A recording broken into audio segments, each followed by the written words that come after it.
기여하는 자세이지 미국 맞습니다. 쪽 입장에서 서가지고 예.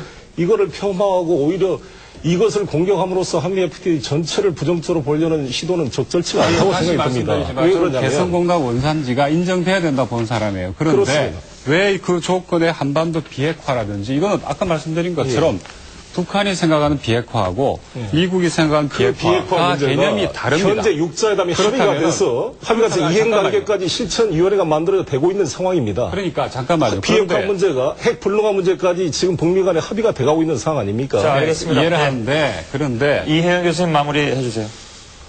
서로 이렇게 개념 자체에 합의가 될 수 없는 이런 사안들을 이거 자체가 논란거리인데 이거 자체가 한반도 평화에 오히려 장애 요인인데 이런 걸 집어넣어가지고 결국은 이 조항 자체가 어떤 미국의 대북 정책이 오히려 뭐라 그럴까 이 지렛대로 오히려 남용되고 이용되는 그런 우려를 열어놨다고 하는 거죠.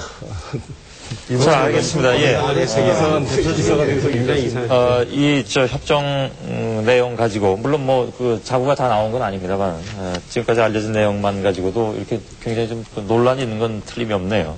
근데 이 부분에 있어서 문제 발단은 이제 저쪽 미국 쪽에서 우리 그런 개성 얘기한 적이 없다라고 나온 것인데 그 개성 얘기한 적이 없다라는 거 가지고 해석하는 게 이게 좀 양쪽이 좀 엇갈리는 것 같습니다. 한 말씀만 제가 좀 더 올려도 되겠습니까? 네, 한 말씀만. 알겠습니다. 짧게 하겠습니다. 제가 생각할 때는 다 이게 논란이 있습니다만 저는 정말 이 조마조마한 마음입니다. 이 남북 관계의 분단이 얼마나 긴장돼 있고 BDA 자금 그 이체 때문에도 이렇게 이 뒤틀거리기 때문에 이거를 이 싹을 우리가 꺼지지 않게 잘 키워가야 될 입장에서 이 상을 가능한 긍정적으로 만들어가는 자세가 필요하지.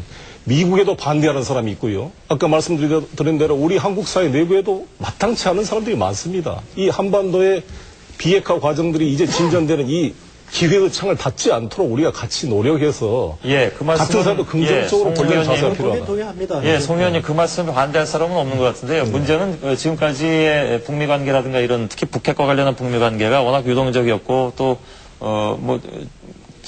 미국 쪽의 입장 변화에 따라서 워낙 그 부침이 심했기 때문에 그래서 마음은 다 같은데 우려하는 바가 크시다는 그런 뜻 아니겠습니까? 근데 이쪽 정부 쪽 또 협상단 쪽에서는 걱정하지 말라고 하고 이렇게 말씀하고 계신데 한 문장만 말씀드릴게요. 아니요, 보장받지 됐습니다. 않은 것을 보장받지 않은 것을 보장받았다고 하니까 미국은 부정하고 정부에 대한 불신이 높아지고 그래서 더 일이 안 되는 거예요. 그런 점을 생각하셔야죠. 여기 가공위원회 말씀드린 적이 없고요. 여기 나와 있잖아요. 오늘 청와대 경제수석 비서관이 논의할 수 있는 개성이 포함됐다라고 나와 있어요. 발언을 그렇게 했습니다. 이렇게 얘기하니까 문제라는 거죠. 그 어디 보도가 그리고 여기 지금 외교통상부에서 나오는데 원칙적으로 인정 이렇게 공식 보도문입니다 이게. 아두어도 프로세스는 인정이 됩니다. 여기 가공 방식을 인정했다는 자, 게 알겠습니다. 그걸 그렇게 아마 적극적으로 해석하는 쪽은 한반도 역의 가공 지역이라고 하니까 그건 개성밖에 없지 않냐. 아까 최병희 교수께서 말씀하신 거. 현실적으로. 잠깐만요. 그렇게 적극적으로 해석해서 보도까지 그렇게 나온 모양인데 그건 너무 그러니까 그야말로 협정문만 가지고 미국처럼 해석한다는 전제하에서 보더라도 그건 앞서간 것이다라는 것이 반대하신 쪽에, 우려하신 쪽의 입장인 것 같습니다. 제가 아까 이면 합의가 없었냐고 여쭤본 것은, 정말 그렇다면 이 협정문대로만 해석을 하자면 결국은 이렇게, 양쪽의 의견이 갈라질 수밖에 없는 그런 상황인 것 같은데, 기다려 보겠습니다. 근데 1년이나 기다려야 됩니까? 그 이면 합의 이야기가 자꾸 나오는데요. 그 이면 합의는 전혀 없습니다. 5월에 며칠이 될지 몰라도 협정문이 발표가 되면 거기에 모든 것이 다 담길 겁니다. 이면 합의는 거기에 안 들어가지 않습니까? 이면 합의라는 것 자체는 제가 그 자체를 부인하고 싶고요. 자, 그 정도로 좀 마무리를 하겠습니다. 아까 원래는 저희가 쇠고기 시장 개방 문제부터 얘기하려고 하다가 워싱턴 쪽에 얘기 나온다 보니까 이 개성 문제가 바로 뛰어나오는 바람에 이 문제로 저희가 논의를 진행했는데 순서만 바꾼 셈이 됐습니다. 쇠고기 시장 개방 문제는 말이죠.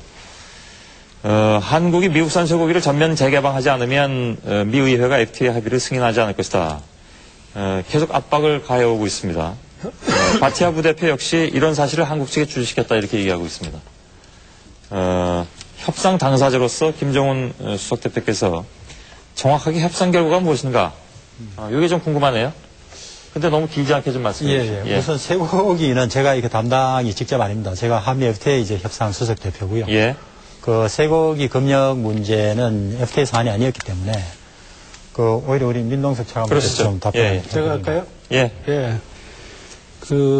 미국 의회에 이제 일부, 쇠고기하고 관련된, 의원들이, 기존에 표명해왔던 그런 입장을 설명을 했고, 그리고 바티아 부대표가 또 이제는 서명까지 할 수 없다 이렇게 얘기를 했는데, 이번에 와가지고 별도로 물론 협의를 했고, 이게 한미 FTA 협상 의제가 아니기 때문에 이제 했는데, 미국이 요구한 거는 5월 말에 미국이 국제 수역 사무국으로부터 광우병 위험 등급 판정을 받으면은 우리가 이제 국내적으로 독자적인 위험 평가 절차를 거치지 않습니까? 그 8개 절차라면서요? 그렇습니다. 예. 그 얼마나 걸립니까? 아니 그거 이제 좀 나중에 말씀을 드리고요. 그런데 이제 미국의 관심은 바로 그겁니다. 그 절차를 끝내서 과연 언제까지 수입이 이루어질 수가 있겠느냐. 그거를 이번 3월 말까지 서면으로 약속을 해라 하는 겁니다. 그래서 저도 그동안 쭉 설명을 했고 김현정 본부장도 바티아 부대표한테 설명을 쭉 한 것이 이거는 서한으로 약속을 할 수가 없다. 그리고 미국이 5월 말에 국제수역 사무국에서 판정을 받을 수 있을지 없을지 그거는 받는다고 그렇게 하지만은 그거는 기대만 하는 거지 그거는 그때 가봐야 하는 거고 또 일단 받고 난 다음에 우리가 또 국내적으로 절차를 이렇게 취해야 되는데 그 절차라는 게 8단계가 있고 우리가 물론 신속하게 취해야 되겠지만은 그게 언제 끝날지를 미리 서면으로 약속은 못 한다. 그래서 그거를 충분히 이해를 했습니다. 그러다 보니까 제가 생각한 데는 미국의 협상 대표단이 귀국해 보니 업계나 또 업계의 요구를 받은 의회 의원들이나는 대표단이 문서를 받아오라고 그러는데 아무것도 받아온 것이 없고 그러기 때문에 한국에 과연 5월 말 이후에도 이런 절차를 잘 취해서 신속하게 쇠고기 수입이 이루어질 수 있도록 보장을 어떻게 받을 수가 있겠느냐 해서 좀 더 강도 높은 그런 얘기를 하지 않는가 하는 생각인데 한미 FTA 이거라는 게 저는 거기서 비준을 못한다 그런 얘기가 자꾸 나오고 그러는데 이거는 양측이 공히 이득을 얻는 겁니다. 우리가 일방적으로 저쪽에다 갖다 바치는 것도 아니고.